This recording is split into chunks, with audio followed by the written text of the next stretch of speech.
आज का जो चैप्टर है उसका नाम है सेक्स और रिप्रोडक्शन है फ्लावरिंग प्लांट्स, जो हम स्टार्ट करने जा रहे हैं। इसमें देखते हैं, we are not lucky that plant produce sexually. क्या हम लकी नहीं हैं कि जिससे प्लांट्स प्रोड्यूस हो जा रहे हैं सेक्सुअली, तो हम लकी हैं, yes. The merits of flower. अब मेरिट्स क्या होता है? मेरिट्स का मतलब होता है ग्रेट वेराइटी। तो मेरिट्स का मतलब हो गया great variety of flowers that we enjoy grazing at long time look. मतलब जब हम किसी चीज़ को ज़्यादा देर तक देखते हैं उसका मतलब होता है ग्रेजिंग। तो मेरिट्स मतलब ग्रेट वैरायटी ऑफ फ्लावर, जब हम ज़्यादा वैरायटी देखते हैं तो उसकी बात हो रही है। The scans and the saints, मतलब जो प्लेजेंट स्मेल होती है, जैसे जो स्मेल सेंट से आती है, परफ्यूम आती है, वो सब इसी से बनते हैं। दैट वी स्नोज ओवर, जो हम एक्साइटली देखते हैं, ठीक है। The rich colour that attract us, वो फ्लावर्स होते हैं उनमें कई सारे फ्लावर्स अलग अलग डिफरेंट कलर्स के होते हैं, तो वो हमें कलर अट्रैक्ट करते हैं, ठीक है। और इसके बाद फिर क्या था? Are all these as an aids to sexual reproduction. ये सारे के सारे क्या हैं? एड्स हैं, मतलब हमें अट्रैक्ट करते हैं। ये सब के सब होते हैं सेक्सुअल रिप्रोडक्शन के द्वारा, ठीक है। Flower do not exist only for us to be used in our selfishness. मतलब जो फ्लावर्स होते हैं इनको सिर्फ और सिर्फ अपनी सेल्फिशनेस के लिए ही नहीं रखा जाता है, ठीक है। ऑल फ्लावर प्लांट्स हो सेक्सुअल रिप्रोडक्शन, ज़्यादातर प्लांट जो होते हैं वो सेक्सुअल रिप्रोडक्शन फ्लो करते हैं। उसमें मेल और पार्ट भी होता है और फीमेल पार्ट भी होता है, आपने पढ़ा है। फिर उसके बाद देखते हैं a look at the diversity of structure. मतलब अब हम देखते हैं diversity of structure and inflorescence. अब डाइवर्सिटी का मतलब होता है वेराइटीज़ स्ट्रक्चर्स की फ्लावर्स में, ठीक है। और इन्फ्लोरेसेंस का मतलब होता है अरेंजमेंट ऑफ फ्लावरिंग प्लांट्स। मतलब जो फ्लावर प्लांट है वो उसका सेपल का है, पेटल का है, उन सब के अरेंजमेंट को इन्फ्लोरेसेंस बोलते हैं, ठीक है। उसके बाद आगे देखते हैं flowers and flora parts. Flowers जो होता है, यहाँ पे फ्लावर आता है, फ्लोरा मतलब उसके और पार्ट्स जो हैं कंपोनेंट्स हैं मेक्स फ्लावर। जिस फ्लोरा पार्ट मतलब जो कंपोनेंट्स हैं जिससे फ्लावर बनता है उसकी बात हो रही है।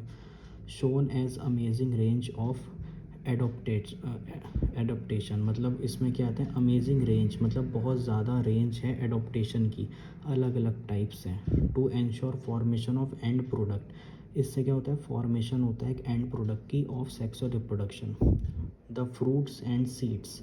अब फ्रूट्स क्या होता है एंड सीड्स क्या होता है? जो सीड्स होती हैं वो बाद में प्लांट बनाती हैं, फ्रूट जो होता है ओवरी पार्ट जो होता है वो बाद में फ्रूट बन जाता है। तो ये होता है। In this chapter it let us understand the morphological. Morphology का मतलब होता है जो उसका एक्सटर्नल स्ट्रक्चर है उसकी बात हो रही है, ठीक है, इस एक्सटर्नल स्ट्रक्चर की।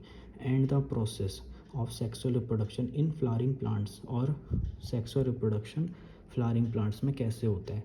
और एंजियोस्पर्म, एंजियोस्पर्म्स का मतलब क्या होता है? एंजियोस्पर्म का मतलब होता है ऐसे प्लांट्स जो हमारे फ्लावर्स को भी प्रोड्यूस करते हैं, ठीक है, उनको एंजियोस्पर्म्स बोला जाता है, ठीक है। तो ये हमने इसका स्टार्टिंग देख लिया। अब आगे देखते हैं, अब इसमें आगे क्या है? A fascinating organ of angiosperm, ठीक है। अब फ्लावर्स में क्या होता है? एक फैसिनेटिंग ऑर्गन होता है ऑफ एंजियोस्पर्म। एंजियोस्पर्म क्या होता है? जो फ्लावरिंग प्लांट्स होते हैं उनको हम एंजियोस्पर्म कहते हैं, जो मैंने अभी बताया था। Human being has had an intimate relationship, मतलब एक इंटीमेट रिलेशनशिप है ह्यूमंस का, ठीक है। आपने देखा होगा पूजा पाठ में भी फ्लावर्स यूज़ होते हैं। तो हमारा क्या है? एक इंटीमेट रिलेशनशिप है, उसके साथ एक रिश्ता है। किसके साथ? फ्लावर के साथ। With flower since time immortalise. Immortalise का मीनिंग होता है longer than recognise history that people can remember. मतलब इतना पुराना जब हिस्ट्री में भी उसे रिकॉग्नाइज करा जा सके, ठीक है, इसको कहते हैं। Flowers are object of aesthetic. Flowers जो होते हैं हमारे एक ऑब्जेक्ट हैं एस्थेटिक के, कंसर्न विद ब्यूटी और आर्ट, ठीक है।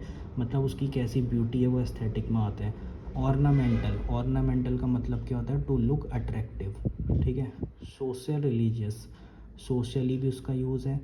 आप फ्रेंड्स को देते हैं रिलीजियसली, अपने जब अपने पूजा पाठ में जाते हैं तो उस टाइम भी हम फ्लावर्स तोड़ के पहले भगवान के चरणों पे स्पर्श रखते हैं, तो रिलीजियस भी इसका वर्क है। एंड कल्चरल एक्टिविटी, जब हम कल्चरली कुछ करते हैं तो वहाँ पर भी इसका यूज़ होता है।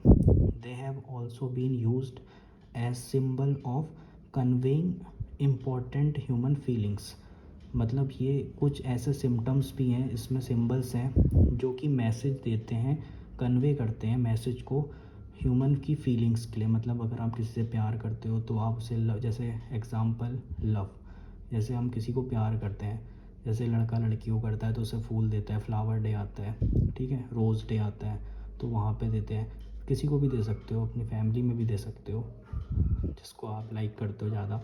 फिर उसके बाद अफेक्शन, अफेक्शन का मतलब होता है स्नेह। हैप्पीनेस, हैप्पीनेस मतलब खुशी, उसमें भी आप फ्लावर दे सकते हो। ग्रीफ मतलब, ग्रीफ का मतलब होता है जब आप बहुत ज़्यादा दुख में होते हैं, जैसे कभी कोई मर जाता है तो क्रिश्चियंस में उसमें फ्लावर्स देते, चढ़ाया जाता है उसकी बॉडी के ऊपर, तो ये भी होता है। अलग अलग चीज़ें हैं। फिर उसके बाद मोर्निंग, रिग्रेट, मतलब किसी को जब कभी पछतावा होता है तो उस टाइम पर भी हम फ्लावर्स देते हैं, ठीक है, तो इसका बहुत ज़्यादा यूज़ है। सो आगे देखते हैं हम।